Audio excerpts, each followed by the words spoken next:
Hey guys, so today I'm going to do a review of a knife that I was using earlier, and I said, well, you know what, this is such a nice knife, why not show it off to the rest of the world?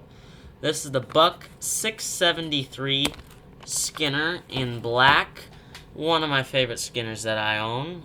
I would personally prefer to have like the CRKT Ken Onion Skinner, but that is my friend's and I don't personally own it, so this is the one that I'm stuck with, which, you know what?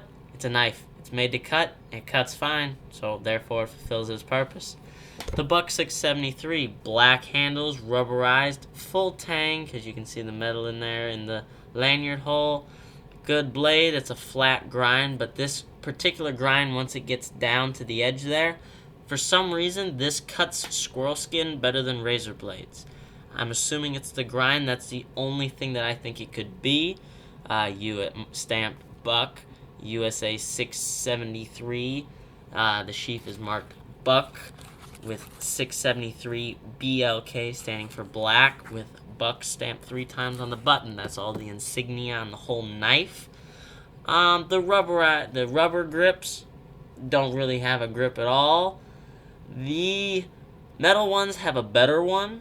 Personally, I think when blood gets all over this, it's slippery no matter where you put your hand.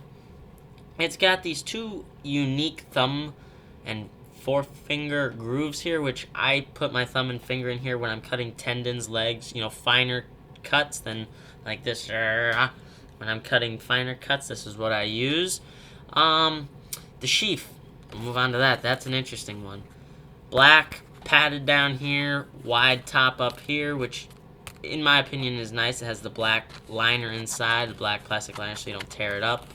Unfortunately, once you actually get down into the sheath, it's a plastic sleeve down there, which therefore the knife actually goes on either side of it, and sometimes doesn't always make it in there, which is unfortunate because this is the kind of sheath that I like, because then you don't even have to look at your knife to put it away. You can feel your way into the sheath, and so that makes it go down a little bit there.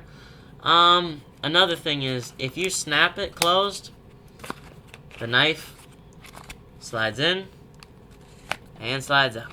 The safety strap technically fails. Personally, I kind of like it. It kind of makes it more like a Kydex sheath. Then I can pull it out quicker, easier, and faster. But then there's the downside where that sometime if I do fall or such, it may slip out. I doubt it will. It's a lot of tension, but they did fail technically with that.